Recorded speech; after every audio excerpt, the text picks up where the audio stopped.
কলম্বাসের 300 বছর আগে মুসলিমরা আমেরিকা আবিষ্কার করে। মনে হয় থানায় যাওয়ার পরে দেখবেন মাদকাসক্ত এবং বিভিন্ন ধরনের চুরির মামলায় নন হুজুর কয়জন আর হুজুর কয়জন। তারা তবলিগ করাকে পিছিয়ে পড়া মানুষ মনে করেন। তারা বলেন পৃথিবীর মানুষের জ্ঞান বিজ্ঞান কোথায় আর আমাদের হুজুররা কোথায়। আপনি যদি মনে করেন যে আপনি বিজ্ঞান চর্চার যুগে বিরাট বড় অবদান রেখেছেন, আমরা বলতে চাই যাদেরকে হুজুর বলে টিটকারি করেন তাদের বই পুস্তক মেডিকেল দর্শন এইগুলো পড়ে আপনারা জ্ঞানবান হয়েছেন, আর হওয়ার পরে এখন হুজুরকে আপনি টিটকারি করেন। এই সকল চিহ্নিত ইসলাম বিদ্বেষী শাহবাগীদের প্রেতাত্মাদেরকে সরিয়ে প্রকৃত ইসলামপন্থীদেরকে এখানে জায়গা করে দিতে হবে। এবং শিক্ষা সংস্কারে যে সকল কমিটি করা হয়েছে সেই জায়গাগুলিতে আলেম এবং ইসলামপন্থী ইসলাম তাহজিব তামাদ্দুনকে ধারণ করেন এরকম ব্যক্তিদেরকে অন্তর্ভুক্ত করতে হবে।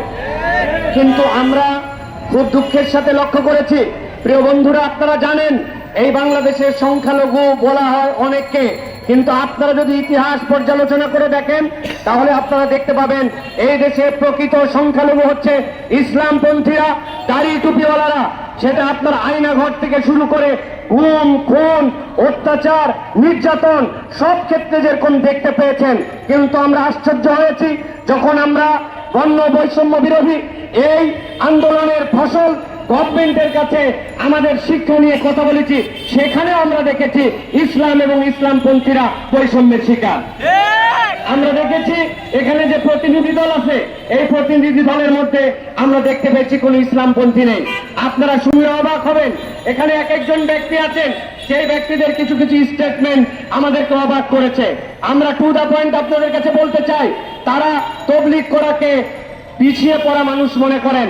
তারা বলেন পৃথিবীর মানুষের জ্ঞান বিজ্ঞান কোথায় আর আমাদের হুজুররা কোথায়। অথচ আমরা দেখতে পাই হুজুরদের দ্বারা এখন পর্যন্ত এই সমাজের যে সকল নৈতিক উন্নতি মান উন্নয়ন দেশের পরিবর্তন হয়েছে, অনেক জেনারেল মানুষের দ্বারা সেটি পরিবর্তন সম্ভব হয় নাই। এখন পর্যন্ত যাদেরকে হুজুর বলে আপনি টিটকারি করেন, আপনি ওই ওল্ড হোমে যে খবর নিয়ে দেখবেন তাদের বাপমা কয়জন থাকে আর শিক্ষিত নামে কুলাঙ্গারদের বাপমা কতগুলো ওল্ড হোমে থাকে, এখানে দেখলে আপনারা হিসাব পেয়ে যাবেন। থানায় যাওয়ার পরে দেখবেন মাদকাসক্ত এবং বিভিন্ন ধরনের চুরির মামলায় নন হুজুর কয়জন আর হুজুর কয়জন, অথচ তারা আমাদেরকে এরকম করে টিটকারি করে। আমরা বলতে চাই তিনি যেই কথার পরিপ্রেক্ষিতে এই কথা বলেছিলেন, কলম্বাসের 300 বছর আগে মুসলিমরা আমেরিকা আবিষ্কার করে, মনে করতেছেন এটা হুজুর বোধহয় ওয়াজের মধ্যে বলে ফেলছে। কিন্তু আমরা যদি দেখি ইউসুফ মুয়ে থেকে শুরু করে মিডিয়া এন্ড পলিটিক্যাল কমিউনিকেশনের মদিনা বিশ্ববিদ্যালয়ের ডক্টর খালেদ আবু আল খায়ের সহ পৃথিবীর সকল বিজ্ঞানীরা তারা কথা বলেছেন। আপনার যোগ্যতা থাকলে একাডেমিক কোনো বিষয়ে জ্ঞানের কোনো বিষয়ে জ্ঞান দিয়ে উত্তর দিবেন। আপনি সেখানে হুজুরকে টেনে এনে এখানে বৈষম্য তৈরি করেন এবং আপনার দ্বারা এই ক্রিটিসাইজ গুলো প্রকাশ হয়। এরকম লোককে দিয়ে আপনি কিভাবে ভাবলেন যে ইসলামপন্থীদের আশা আকাঙ্ক্ষার শিক্ষা ব্যবস্থার পুনর্বিন্যাস এবং পুনর্মূল্যায়ন হবে? এই জন্য আমরা বলবো এই সকল চিহ্নিত ইসলাম বিদ্বেষী শাহবাগীদের প্রেতাত্মাদেরকে সরিয়ে প্রকৃত ইসলামপন্থীদেরকে এখানে জায়গা করে দিতে হবে। আমরা আরো আপনাদের কাছে বলতে চাই, দুই তিনটা বিষয় খেয়াল করেন।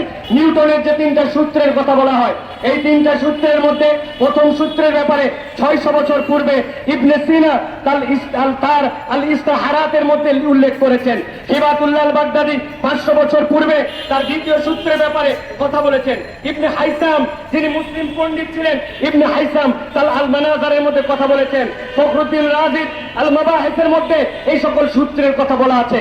আপনি যদি মনে করেন যে আপনি বিজ্ঞান চর্চার যুগে বিরাট বড় অবদান রেখেছেন, আমরা বলতে চাই যাদেরকে হুজুর বলে টিটকারি করেন তাদের বই পুস্তক মেডিকেল দর্শন এইগুলো পড়ে আপনারা জ্ঞানবান হয়েছেন, আর হওয়ার পরে এখন হুজুরকে আপনি টিটকারি করেন। আমরা এই জন্য আপনাদের কাছে বলতে চাই যে জ্ঞানকে খণ্ডন করবেন জ্ঞান দিয়ে, কোন রকম বিষয় দিয়ে নয়। আমরা একটা কথা বলতে চাই, শিক্ষা ব্যবস্থায় যে সকল অবগতন হয়েছে এর মধ্যে অন্যতম শিক্ষকদের কোনো এখন ট্রেনিং নাই। ছোটবেলার একটা গল্প আপনাদেরকে বলাই, ভালো করে খেয়াল করেন। এক ক্লাসে 50 জন শিক্ষার্থী, 50টা সাদা বেলুন শিক্ষক তার হাতে দিয়েছিলেন। হাতে তাদের কলম ছিল, বলা হয়েছিল তোমাদের প্রত্যেকের নামের মধ্যে লিখো। লিখার পরে টিচার বলেছেন সামনের সব বেলুনগুলো তুমি ঝুলিয়ে রেখে দাও। সব বেলুনগুলো ক্লাসরুমের মধ্যে ফেলে দেওয়া হয়েছে।